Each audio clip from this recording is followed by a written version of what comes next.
Welcome back everyone. In today's video we're going to be talking about night sights. So it's really a question, should you or should you not run night sights on your pistol? This could be for concealed carry, maybe your bedside gun. I think night sights are going to be a good option. Most of the pistols that I have run a red dot anyway, so night sights really aren't going to be that big of a deal. But you know, if your red dot goes down, you still have that co-witness and you can easily line up those bright dots in the dark. So the night sights in question for today's video are provided by XS Sights. We have their R3D 2.0 green. This is for the M&P 2.0. Now there are a few different types of quote-unquote night sights. There are tritium, like these ones here. You also have basically glow-in-the-dark style, like the ones on the BCA Grizzly.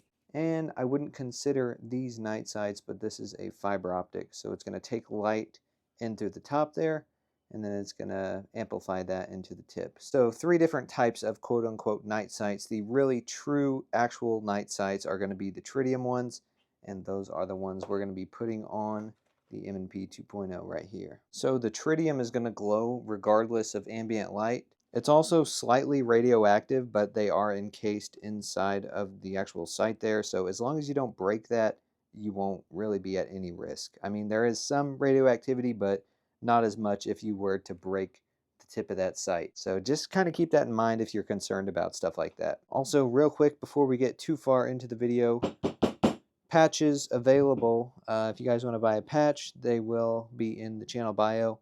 I cannot put links to my own website on my YouTube videos anymore, guys. They demonetize it for whatever reason, even though I don't sell anything besides merch. So first up, always we want to make sure the gun is clear.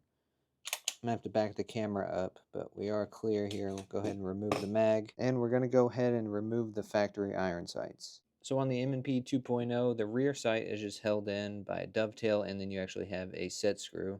So we'll go ahead and remove this set screw. Alright, so we got the set screw removed. It's still pretty tight, so I'm going to have to whack these out, but basically you just want to whack them out and make sure that you use a non-marring punch or something like that, preferably a sight removal tool. So we'll go ahead and punch these out. Same thing with the front. Just be careful you don't want to accidentally scratch your slide or anything like that. Alright guys, we just got the front and rear sights removed. We're going to go ahead and clean up those surfaces. On the new sight, you can tell this end is thinner, this end is thicker, so we want to start it going in from this end. And we're just going to clean up these dovetails with the best gun cleaner on earth, SC14. You guys can actually get this on Amazon now. If you guys use code 2ANinja10 on Amazon, you can save yourself 10%.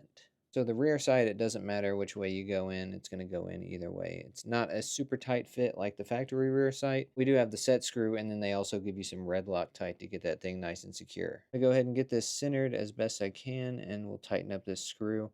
I'm going to hold off on the Loctite until I get my red dot, so we can just make sure that the iron sights are lined up perfectly with the red dot, and we'll know that they're good to go. The front sight, we want to make sure we have the thin end going in first, and this is a pressure fit, so we are going to have to hammer this thing a little bit. Like I said, just be careful, make sure you use non-marring tools. Alright guys, we just got the sights installed. As you can tell, they're very tall, but it's not really going to matter too much once we get the optic on there. The optic we're going to be running is the Gideon Mediator 2. It's an enclosed acro footprint, like a mailbox style. I think it's going to look really good on this. Then we can also get a threaded barrel and run this thing suppressed and actually be able to see the sights, which is a plus. So there's the rear sight. You can see the tritium there. See if it'll let us focus on that front sight. There we go. Well, you can kind of see it's still a little blurry. But yeah, these are the XS Sights R3D 2.0 greens. And as a comparison, these are a 3-dot. And the ones I got for my G34 are also from XS Sights. This is a blacked out rear sight with a tritium front sight post. And we're also running their optic plate. They don't make one for the M&P 2.0, unfortunately. At least I don't think they make one for the acro footprint anyway.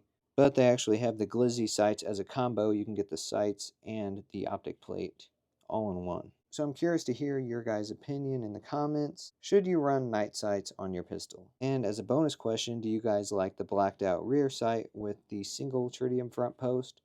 Or do you like the triple tritium dots? Let me know down in the comments. Make sure you guys like, comment, subscribe, share the video. watch all the videos and everything. So that's going to be it for this one. Let me know what you guys think about the M&P 2.0 with the new night sights, and we'll see you guys in the next one.